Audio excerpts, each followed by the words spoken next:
Boas tardes, en primeiro lugar, e moitas grazas por estar aquí. Para nós é moi importante a vosa presenza, porque para nós é un apoio importante que precisamos nestes momentos para nós que vivimos na zona máis afectada, pois son uns momentos moi delicados. Eu estive aquí tamén hai un ano a Asociación Alexandre Bóveda e o Facho, xa organizou unha mesa informativa como esta, e un ano despois, pois, estamos aquí outra vez, un ano despois, pois, houve moitas cosas novas e moitos avances. Pois, en primeiro lugar, grazas de verdade, por organizar unha segunda charla para informarnos, para falar, para reflexionar e para apoiarnos en este tema tan preocupante.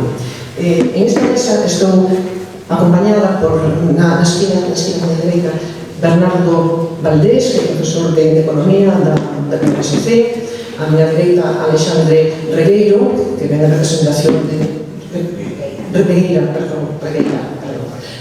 que ven a representación de ADEGA, e a miña esquerda, Xulio Fernández, que ven a representación do Sindicato Labrego Galego. Entre todos os que estamos nesta mesa, imos intentar falar ou aclarar dúbidas sobre este tema que nos preocupa xa bastante tempo, que é a alquil. Eu estou en calidade de veciña de Melide, mestra, persoa preocupada tamén polo futuro que íamos deixar aos nosos nenos e nenas en toda a nosa comarca. Eu, en primeiro lugar, vou utilizar o meu tempo para facer un breve resume, casi de maneira esquemática, telemática. Seguro que moitos que estades aquí xa seguro que sabedes moitas cousas sobre arte, pero, bueno, sempre pode haber alguén que ao mellor non está tan informado ou que agora sí que ten interese por escoitar. Entón, vou intentar facer un resume rápido e un esquemático que folla para que logo despois as outras tres persoas podamos ampliar, digamos, non? Vou dar unha serie de datos así rápidos, coñecidos, pero creo que debemos ter moi presentes. Todo o mundo sabe que xa hai cousa de 2 anos, para 3, no ano 2022, xa se empezaba a falar dun proxecto, un gran proxecto que viría para o corazón do noso país, para a zona de Palas de Rei. En concreto, ese proxecto pretende construílo na parroquia de Remonte, que pertenece a Palas de Rei, na provincia de Lugo, pero ainda que está en terreos de Palas de Rei, está a escasos 2 kilómetros de Melide. 2 kilómetros, que non é nada. 2 kilómetros da primeira parroquia de Melide, que se chama O Legoneiro, que é onde comeza precisamente o Camiño de Santiago, o Camiño francés. Escasos 2 kilómetros. Esta macrocelulosa, que hai 2 anos ou casi 3 non sabíamos o que ser, pero agora xa hai tempo que temos xa toda esta información. Macrocelulosa, que non se pode chamar outra cousa, evidentemente estamos falando de cifras moi grandes, cifras moi importantes de tamaño, de continuación de lo que xa se falará aí, de todo o que produce, pero se non dan algún dato para que vexamos a magnitude do que estamos falando de 360 hectáreas, 366 hectáreas. Melide, ou Lalín, por exemplo, ten 200 hectáreas, o concello inteiro de Melide, 200 hectáreas. Isto que nos pretenden impoñer aquí, falamos de máis de 360 hectáreas. Preocupar tamén, por exemplo, un polígono industrial, como pode ser o do CEAO, por exemplo, que está en Lugo, ten 147 hectáreas, por poñer un exemplo, ou algún dos polígonos de Lalín, ten varios, pero, por exemplo, Lalín 2000 non chega ás 50 hectáreas, un polígono industrial completo. O que nos pretenden aquí impoñer, falamos de máis de 360 hectáreas. En canto á auga, creo que tamén debemos lembrar que temos auga algo moi preocupante, porque ni máis ni menos que o que pretenden é cada día roubarnos 46 millóns de litros de auga ao día. 46 millóns de litros de auga, máis do que consume a provincia de Lugo na súa totalidade. Deses 46 millóns de litros de auga, 30 millóns volverían ao río Ulla, evidentemente en moito peores condicións e a moita máis temperatura. Ese río Ulla, que Logo, evidentemente, o río sigue e levaría esas augas xa moi contaminadas á ría da Lousa. Por tanto, estamos falando dun problema moi serio e moi grave, para mí, dos máis graves que temos en estes momentos enriba da mesa.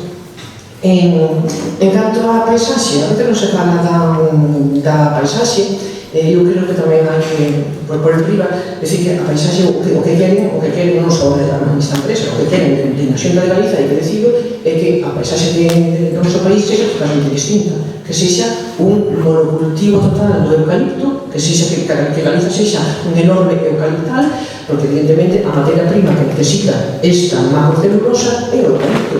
Entón, evidentemente, iso que vai a provocar é que se empece xa se non tiver un problema importante co eucalipto, pero que sería algo exagerado as hectáreas de eucalipto que tenían que plantar.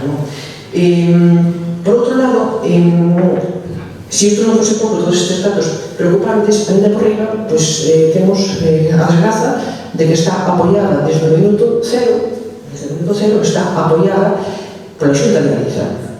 Ten o seu total apoio. A Xunta de Galiza puxo xa desde o primeiro momento unha alfombra vermella a esta empresa portuguesa que non se pode instalar, que non a deixan instalar en Portugal, porque como ben saben, en Portugal non se poden plantar eucaliptos por culpa, entre outras cosas, dos gravísimos incendios que houve no 2017 que morreron máis de 100 persoas. En Portugal non se poden plantar eucaliptos, pero aquí sí. Aquí sí, e aquí se pode instalar este monstruo. Entón, bueno, temos, xa digo, a desgracia de que a Xunta está apoiando con todo o que pode, e iso que máis realmente nos está preocupando, porque, bueno, son, en fin, todos sabemos o poder e a forza que ten a Xunta. Entón, claro, o que me quero transmitir é a grandísima fonda de preocupación, o desasosego que temos nas zonas de Melide, de Arzúa, de Paracarrel, da Colada, en toda a zona do medio que, como ben decía Xosé Vázquez Pintor, sempre chamou as terras do medio. Pois aí estamos aquí profundamente preocupados porque vemos que nos queren, non imos permitir, pero queren roubarnos a terra, queren roubarnos a nosa riqueza, o noso medio de vida, o noso traballo, queren roubarnos a saúde e a paisaxe. Non nos poden roubar máis. Entón, eu considero que Eléctrico creo que os queren impoñer unha pura invasión e unha ocupación total do noso territorio. Creo que a xente quere vender a toda Galiza e, por suposto, tamén a os galegos por enésima vez. Están de promotor, a xente está de promotor, de defensor a ultranza deste proxecto, e iso é o que realmente estamos moi preocupados, e por iso, de verdade, agradecer que veñan aquí a escoitarnos, que logo teremos tempo no debate final de contrastar opinións e, sobre todo, de saber, porque hai moita xente que me pregunta, e nos que podemos facer? A veces hai xente que non é de venir e di, e nos que podemos facer? Que podemos colaborar? Eu non son da plataforma, non son de ninguna asociación, pero como podo colaborar? Hai moitas maneiras de poder colaborar, logo xa se aclaremos máis adiante, pero, bueno, xa para dar paso non creo que nos te poner de paso ao profesor Bernat Valdés, simplemente recalcar que estamos, creo, diante dunha das peores catástrofes medioambientais que pode afrontar Galiza nos vindeiros anos. Creo que antes a Xunta que queren é roubarnos polas bravas, o sea, a nosa maneira de vivir, a nosa maneira de ser, a nosa maneira de traballar, e non lle imos permitir. Eu creo que xa está ben, temos que dicir que xa está ben, que xa abunda, que, en fin, que isto é moi grave e vamos a pelexar hasta o final. Entón, agora, dou a palabra a Bernat e despois seguiremos falando. Gracias.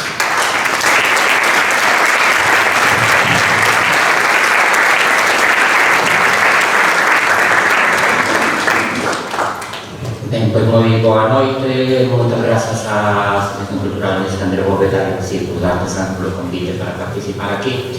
Eu, son economista e vou falar do impacto económico máis ben do que non coñecemos ou das mentiras da empresa no que ten a ver co impacto económico. Seguramente a cifra que máis escoitados de repetida mínima veces é a cifra de empregos que vai crear alguén, que variou moito aí dependendo do momento. En algún momento se chegou a falar de 5.000 empregos, 2.500, 1.000, indirecto, directo, misturamos todo. En realidade, esa é unha cifra creada da nada, como veremos despois, se non hai ningún estudo detrás que sustente esa cifra de 2.500 que se ven manexando últimamente por parte da empresa, ainda que antes se manexaron outra, por parte da empresa e por parte da propia Xunta de Galicia.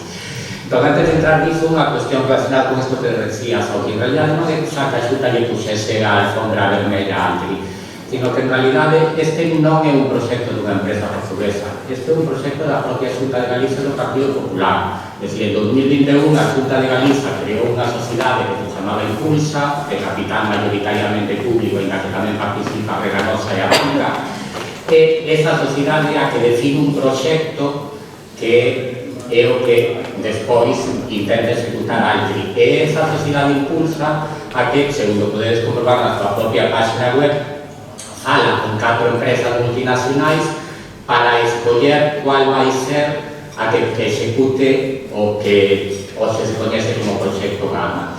Escolle Altri. Por que escolle Altri?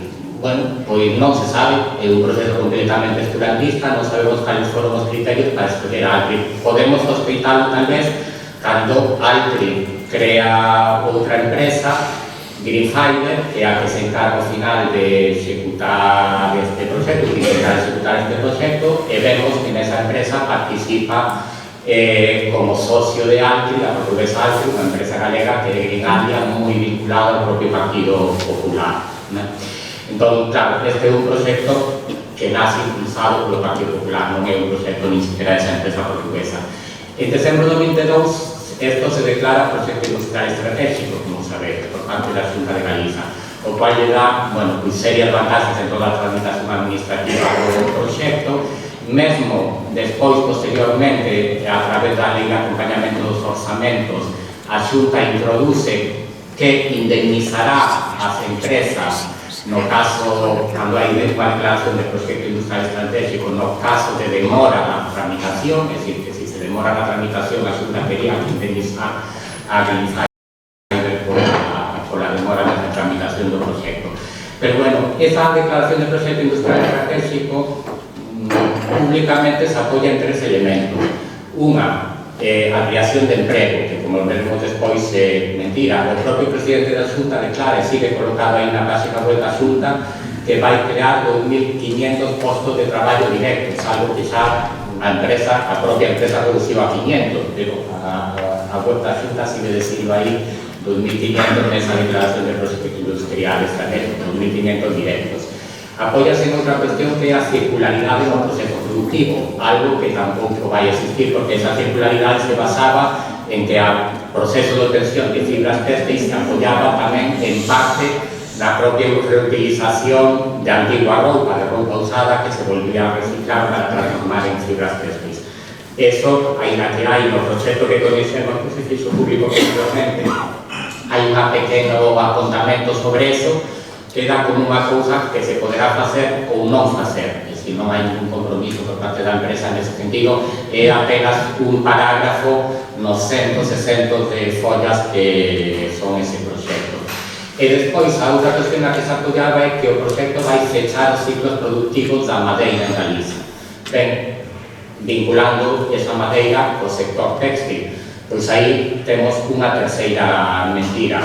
Por qué? Porque sabemos que a maior parte da produción, ainda unha versión da empresa, a maior parte da produción vai ser produción de fibra solúvel, non se vai transformar en liosel. Ainda supondo que se transforma unha parte pequena en liosel, en realidade, eso tampouco engancha directamente coa industria textil porque requiere unha segunda transformación para poder ser utilizado na industria textil. Esa segunda transformación tampouco existiría aquí, es decir, ese liosel se tenía que exportar para ser transportado. Pero ainda así, claro, repito, a maior parte na propia versión da empresa nesa primeira etapa fala de 250.000 toneladas de pasta solúvel e apenas 60.000 de liosel, es decir, a maior parte sería pasta de celulosa, solo que en vez de para papel, para exportar e despois transformarlo en outro lado liosel. Pero podemos ter serias dúbidas de que ni siquiera se cheguen a transformar 60.000. Por qué? Porque en realidade Altri xa ten agora factorías en Portugal que están producindo pasta solúvel para transformar en liosel. pero non as transforma, porque non ten a tecnoloxía en Portugal para transformar. Entón, o que está facendo con esa pasta solúvel é exportala ao 100% cara a Asia, fundamentalmente cara a China, que é onde se transforma o IOC. Ben, entón, se non ten a tecnoloxía en Portugal, vai na ter aquí para transformala, a día de hoxe non pode tela no futuro, poderá, en todo caso, aquí a doce non a ter. Ben, entón, esa declaración como proxecto industrial estratégico está baseada fundamentalmente apoiada en cuestións que son falsedades. Despois, falando do tema de emprego, 2.500 postos de traballo, agora a empresa, na versión última da empresa, serían entre directos e indirectos, 500 directos e 2.000 indirectos. Non hai ningún estudio que sustente deso, é unha afirmación sin máis, podría por calquer outra cifra sobre a mesa, pero en realidade os datos que coñecemos de outras empresas non avalan eso. É dicir, se collemos a propia Altri en Portugal, que ten 3 factorías, transforma alrededor máis de 1 millón de toneladas de pasta. Lembrai que aquí estamos falando de 250.000 primeira etapa, 250.000 toneladas de pasta e 60.000 de IOC na versión da empresa. En Portugal transforma máis de 1 millón a día de hoxe nas 3 factorías que ten. Ten tamén unha división forestal que se encarga da xestión de 90.000 hectáreas de monte. Ten apenas 800 e pico empregos. É dicir, facendo unha regla de 3, pois notaría alrededor de 200 e poucos empregos directos, non 500. Obviando, ni siquiera o tema da xestión forestal, que supondo que todos son empregos industriais, en Portugal, non daría sobre 200 e pouco. Nas fábricas que tenense en Pontevedra, Lubrizán ou en Navia, Asturias, con unha produción superior en toneladas de pasta, a cifra de emprego tampouco tamén está longe deses 500 dos que fala Altri. Pero que ademais hai outra cuestión que antes se mantivo relativamente oculta, pero que se coñeceu, que si hai unha previsión da empresa de gastos salariais. Entón, a partir deses gastos salariais que a empresa estima, calculase que o número de empregos que crearía estaría situado pois entre 160 e pico e 200 e pico empregos directos, ou sea, coas propias contas que realiza a empresa, que non afirma cantos empregos van ter esas contas, pero si ten gastos salariais, imputando un salario a esa mão de obra, pois aí entre 160 ou 180 empregos. Esos directos. Ben, os indirectos, claro, a empresa di que vai crear 2.000 directos, non di onde vai crear este emprego, en que sectores vai ser eso, que tipo de empregos, por que se van crear estes empregos, é unha afirmación sin máis. Ben, pero tamén existe aí outra estimación que no informe que publicou recentemente o Consello da Cultura Galega, a partir das tablas input output, existe unha estimación do emprego que se crearía indirecto por parte de Altri. E as cifras totais, incluído emprego directo e emprego indirecto, son 544 postos de traballo. Xa decía que entre 161 e 281 directos, é dicir, os indirectos andarían non en 2.000, sino entre 200 e pico, 300 empregos nesa estimación do Consello da Cultura Galega. En concreto, nas comarcas máis próximas, a creación de emprego sería mínimo. Apenas unhas 60 postos de traballo indirectos que se crearían nas 4 comarcas próximas á instalación de Altri. Ben, e o que non hai en todo caso por parte de Altri unha estimación dos impactos negativos, cual vai ser o impacto no turismo, cal vai ser o impacto nas explotacións agrarias da zona, fundamentalmente nas explotacións gandeiras, cal vai ser o impacto na súa ulloa, si chega a contaminación ao río mar, cal sería o impacto na ría da Arousa, na produción marisqueira ou pesqueira na ría da Arousa. Entón, o que temos, non vou entrar, porque xa vou aquí coméndome todo o meu tempo, despois será para o debate. O que temos aquí é simplemente un proxecto, pois basicamente depredador, que o que intenta é utilizar unha serie de recursos naturais de Galiza, fundamentalmente a productividade para o eucalipto que temos, é dicir, temos unha productividade, é dicir, un crecimento do eucalipto por hectárea moito maior do que hai en Portugal, é dicir, o crecimento de metros cúbicos por hectárea ano é moito maior que en Portugal, por tanto temos terras moito máis productivas para o eucalipto, e despois, por outro lado, o tema da agua, fundamental para a propia transformación industrial e tamén para esa produción de eucalipto previamente.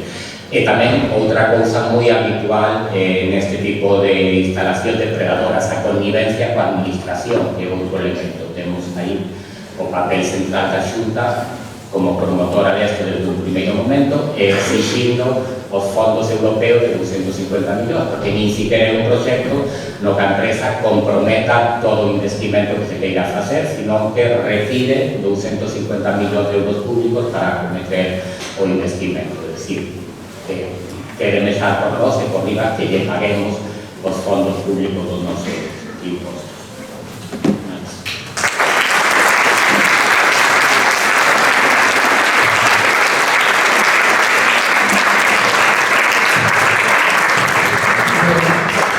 Gracias.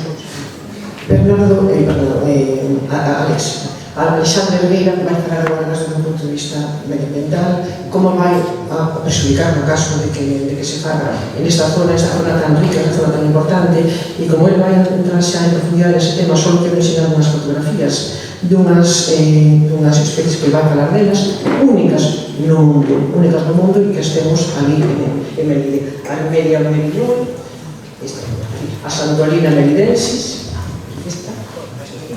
Leucatemum galeti, conocida por nós como a raza de Barazona. Sigo as fotografías porque precisamente a existencia destas plantas únicas no mundo foi o que provocou, xa hai bastantes anos, 14, 15 anos, foi o que provocou que non se pudera construir precisamente no noso tramo entre Pales de Rei e Melide, non se pode construir a autovía entre Lugo e Santiago. A autovía Lugo-Santiago está en construcción desde hai moitísimos anos, e o tramo, en concreto, entre Pales de Rei e Melide non se pudo construir, houve que variar o trazado porque pasaba por esta zona onde estaban estas plantas. Que curioso que hai 14-15 anos non podía pasar por aquí na autovía e agora queren implantar xusto nese sitio esta macrocelulosa. Cousas moi curiosas, pasan os anos e non deixa de sorprenderse. En fin, vamos falar máis polo mío deste tema. Ben, primeiro de nada, moitas gracias por o convite para estar aquí da Asociación Alexandre Bóveda, un placer para nos estar aquí.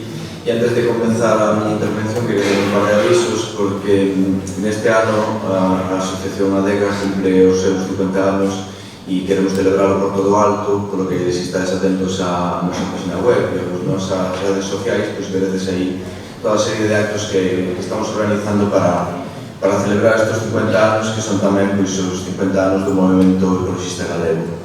E o segundo aviso é que temos aquí á venta un libro que se chama o Informe Altri, elaborado por Ramón Varela, que, como sabedes, é doutor en biología e foi membro da ADEGA e foi tamén presidente durante varios anos, que podes adquirir aquí, no que, bueno, vai a falar, o libro fala moito máis detalladamente do que vou facer eu e sobre todos os impactos que vai a ter esta industria, non?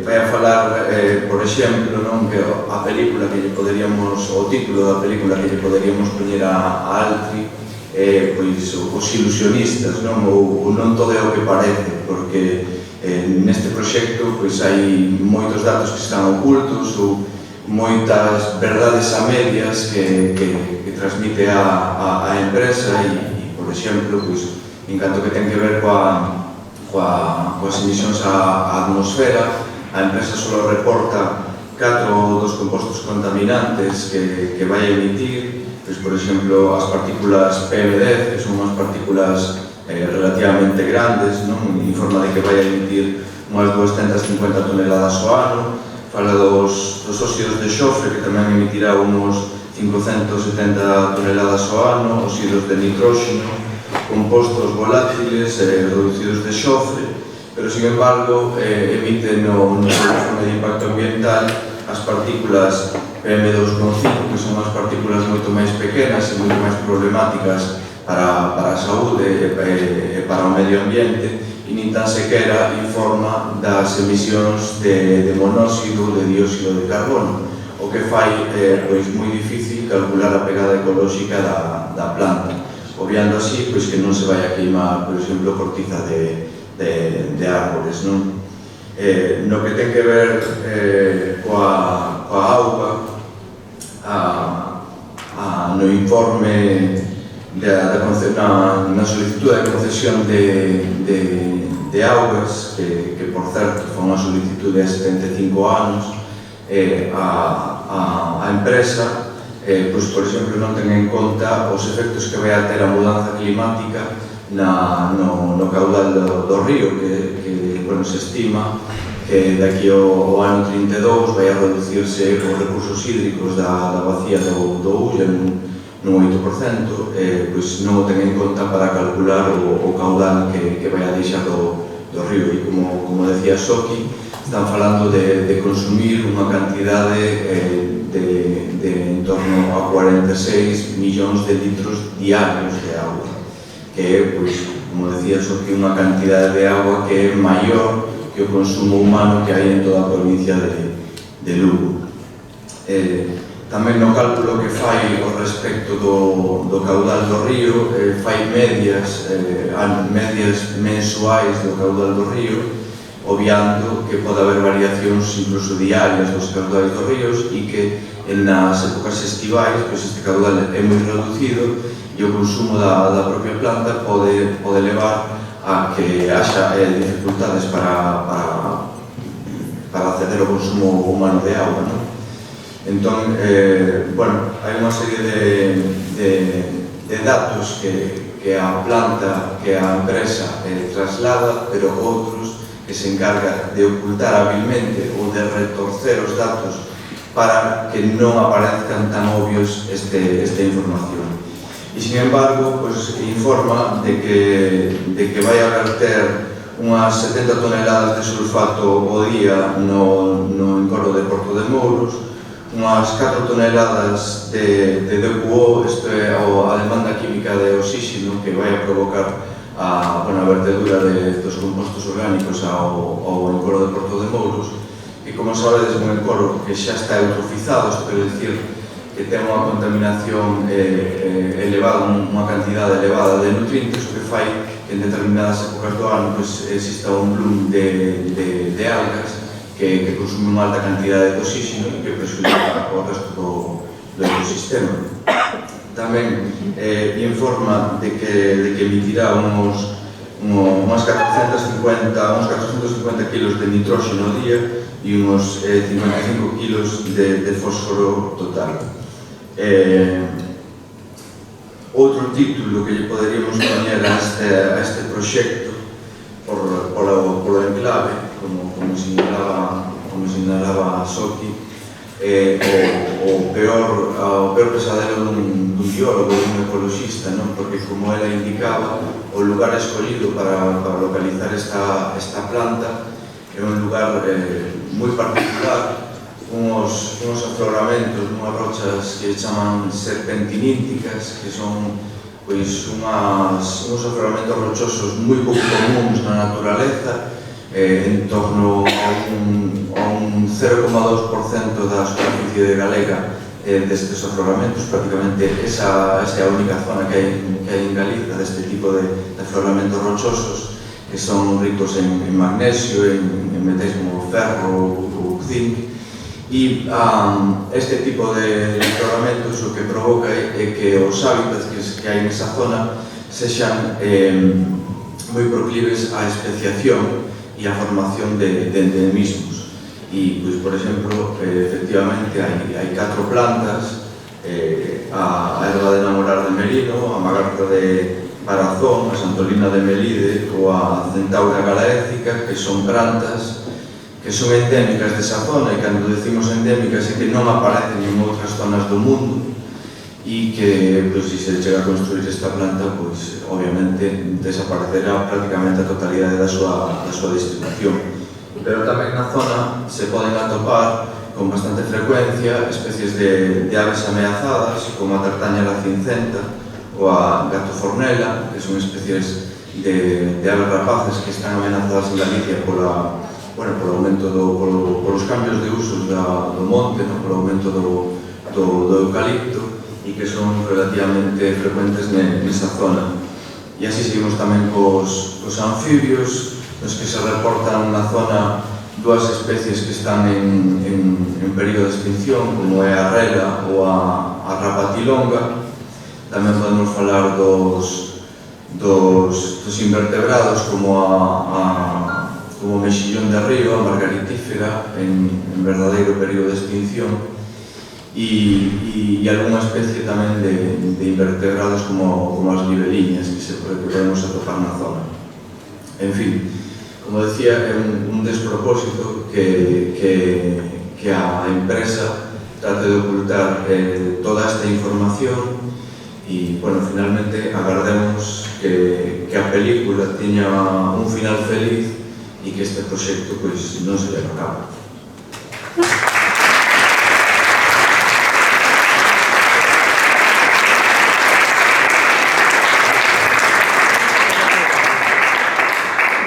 Sí, antes de darlle a palabra a Xulio Fernández en representación do Sindicato Agrario Galego, quero lembrar tamén que o ano pasado, onde estábamos aquí por estas datas, os poucos días, 15 días aproximadamente, houbera unha iniciativa, un acto importante, que era que houve unha visita a Bruxelas de representantes da plataforma, do Joa Viva, de diferentes alcaldes, de Arzúa, de Santiso, que é o alcalde de Melide, e outras persoas, unha delegación ampla que estiveron en Bruxelas convidados pola eurodiputada do BNG, Ana Miranda, e foron un traballo moi importante, unha visita moi importante. Froito daquela visita, agora recentemente, no 20 de decembro, creo recordar, a Comisión de Peticións da Unión Europea admitiu a trámite precisamente esas preguntas da plataforma Joa Viva e estamos expectantes a ver que van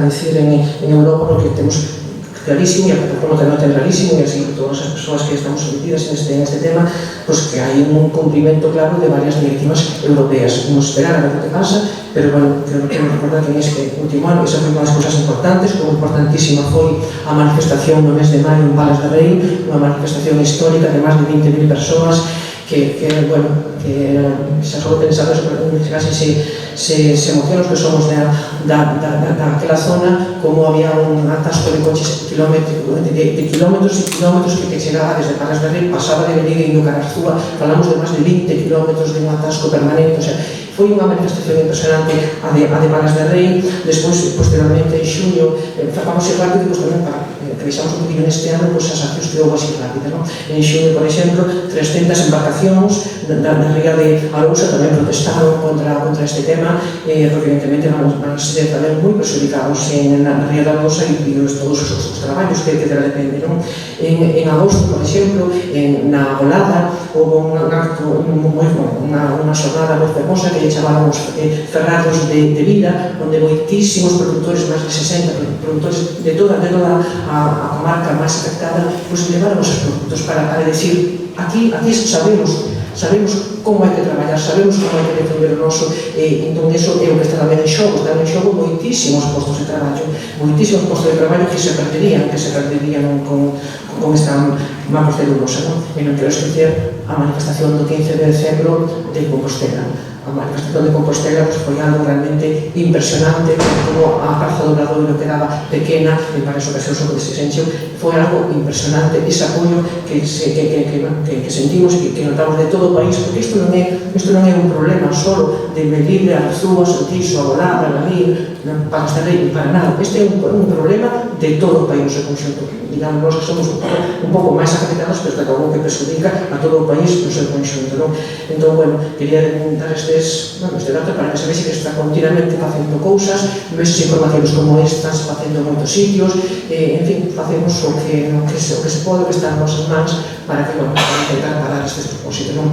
E Xulio, como bo coñecedor, Xulio Fernández, como bo coñecedor de toda a zona do sector agrogandeiro, do sector da agricultura, está en contacto diario e sabe precisamente que nos vai a falar de como perxudicaría precisamente ao noso agro esta macrocelulosa.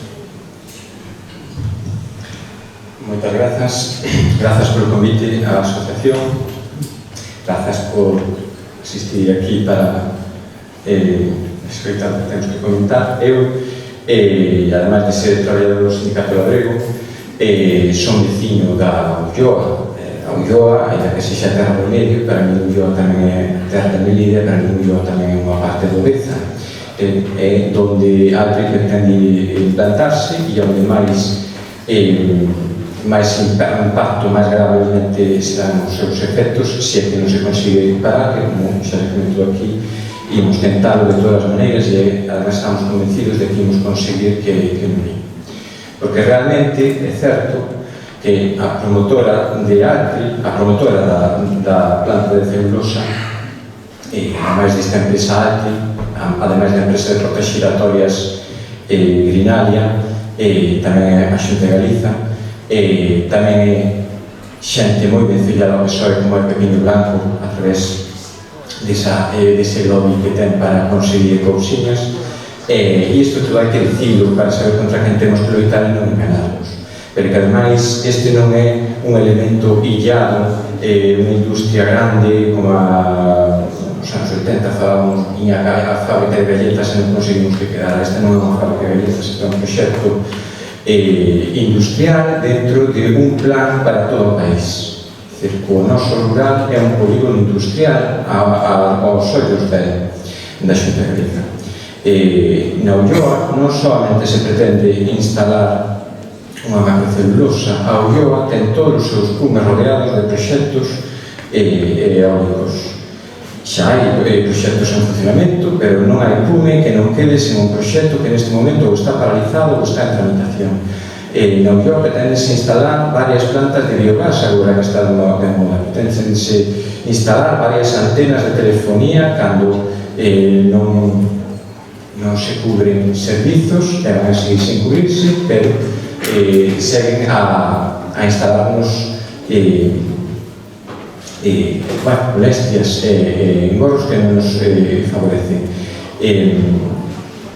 Na Ulloa pasamos unha autoestrada que leva anos e anos de retraso nos cales sufrimos as molestias e en gran parte o rural non vai a vivir os beneficios dunha autoestrada que pola que vai a pasar xente non vai a ter nada.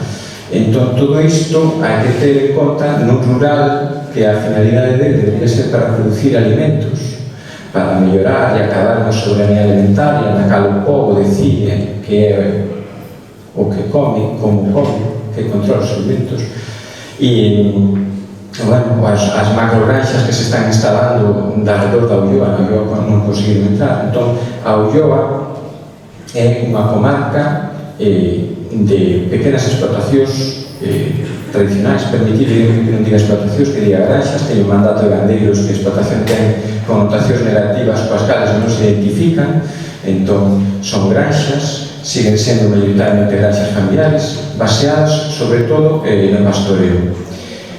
Van a ser grandes damnificadas da instalación de Altri, porque Altri pretende dixerir eucalipto, vai necesitar moitos millóns de auga que vai a contaminar, que vai a verter, pois, esses 40 millóns verterá 30 industriais e roubará os 16, pero é que ademais vai a necesitar eucaliptos, e calculamos que de 1,2 metros cúbicos de madeira de eucalipto nos radios 60 millóns de metros cúbicos de madeira nos radios 60 kilómetros. Isto implica que neste ano 2025, cando remate a moratoria para a plantación de eucalipto, moratoria que non se cumpliu, que se seguiron plantando eucaliptos, vos seguides por aí, seguides vendo fincas que antes non tiñan eucalipto, se siguen plantando, sigue sin cumplindo o tema de non poder plantar terras agrarias, impunemente siguen se plantando terreos dedicados á agricultura con eucaliptos, e ese vai ser o gran competidor das terras agrarias que necesitan estas granxas.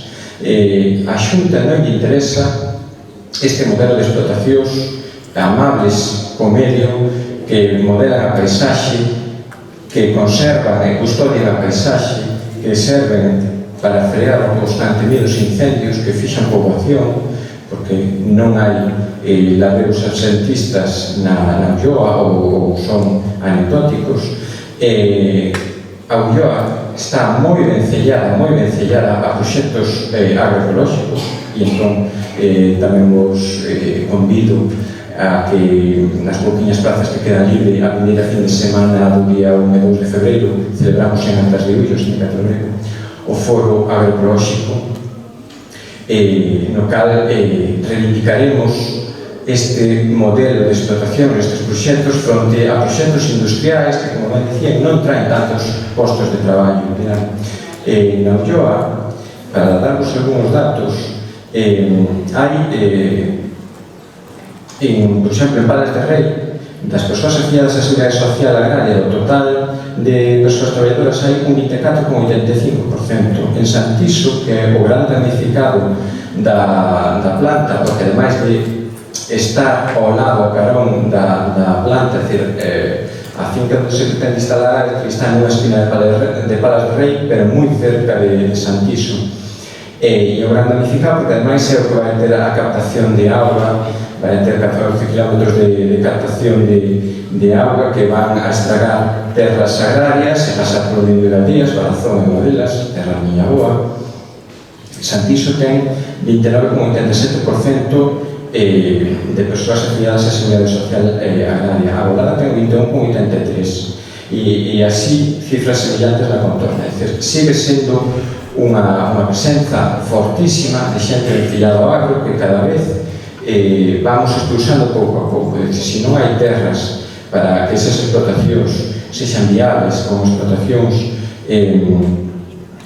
con proxectos, digamos, medianos e pequenos, que non son as grandes granxas que teñen que importar alimentación do Brasil, por tanto, deixar a derrama ali naquele país, aquí que se basean en pastos mayoritariamente pastos permanentes, fixadores de CO2, o que decía, moderando a paisaxe, contribuindo a que sexa unha zona atractiva para o turismo rural e para o turismo de Camino de Santiago. É dicir, todo iso podría estar en perigo de destruirse, pero tamén podría estar en perigo o acceso a alimentos. Porque, vos digo, isto repítese con as minas, que todo está aí outra vez ao ataque, todos estes proxectos eólicos, estes proxectos industriais que veñen a invadir e a roubar estas terras agrarias para a produción de alimentos de calidade. Na Ulloa, e na Súa tamén, temos a segunda denominación de orixe en importancia por volumen de producción do Estado, que é a denominación de orixe dos queixos Azúa Ulloa, un consello regulador que a súa finalidade é potenciar e promover as bondades e as boas cousas que ten esa forma tradicional de facer queixo, de transformar. Pois, se a súa finalidade é mellorar a repercusión e a boa zona que teña ese produto, se plantamos unha celulosa xusto no corazón onde se pretende instalar arte, xusto coincidente na superficie que debe ocupar esta denominación de orixe protegida, quen vai querer comprar ese produto? Cal é a fama que estamos vendendo? Na zona hai moitos proxectos con certificación de agricultura ecolóxica que transforman as súas producións e fan venta directa. É pechado o ciclo de verdade, iso así que é economía circular. Entón, estas explotacións, o feito de ter a carón a menos de 4 kilómetros esa industria e as emisións que vai a ter van a perder a certificación sí ou sí no momento en que empecen a impactar, a sufrir esa contaminación. Xa non podrá ser produto ecolóxico lóxicamente porque ten que ter unhas garantías, un análise e un control da calidad deses produtos. Entón, temos que pensar moi ben, moito, que é o que supoñen estes proxectos industriales para a nosa alimentación, é algo importantísimo. Se como povo nos queremos, se como povo queremos acadar a soberanía de algún tipo, temos que comenzar por a soberanía alimentaria, é fundamental. Debemos controlar a liberdade e a garantía para que o povo poida producir e controlar o que come, e este tipo de proxecto, este proxecto ANTRI ven a destruirlo, e o tema da politización e da ocupación das terras, o único que nos vai a facer é apuxar. Eu son vecino de Ulloa, e cada día son hectáreas e hectáreas e hectáreas que se van chegando a casa, e o único que fan é que a xente se queira marchar, que se abandone o rural, que cada vez se incorporen menos mozas e mozas ao agro galego, nunha comarca, como os digo, que ten proxectos que non son grandes proxectos de mega granxas, que conseguimos frear, reter ese modelo, e, por tanto, pues, bueno, digamos que o que desexamos dentro desta organización, dentro do Sindicato Labrego, que fixo 50 anos no 2023, imos agora no ano do 52 aniversario, e vimos reivindicando este tipo de granxas, este tipo de producións con esta finalidade, con un modelo que non sea destructivo, e que ANTRI nos ven a usurpar, invadir, a acaparar terras. Volvemos aos anos pretéritos nos cais o acaparamento de terras e a loita polas terras fronte a grandes intereses económicos sigue tan vivo e tan vixente ou máis agresivo ainda que aquelas. Por tanto, temos que seguir loitando, é importantísimo, e eu creo que o foco fundamental de destrucción do medio ambiente ligado á destrucción da capacidade para producir alimentos sanos e de calidade temos que ter moi en consideración.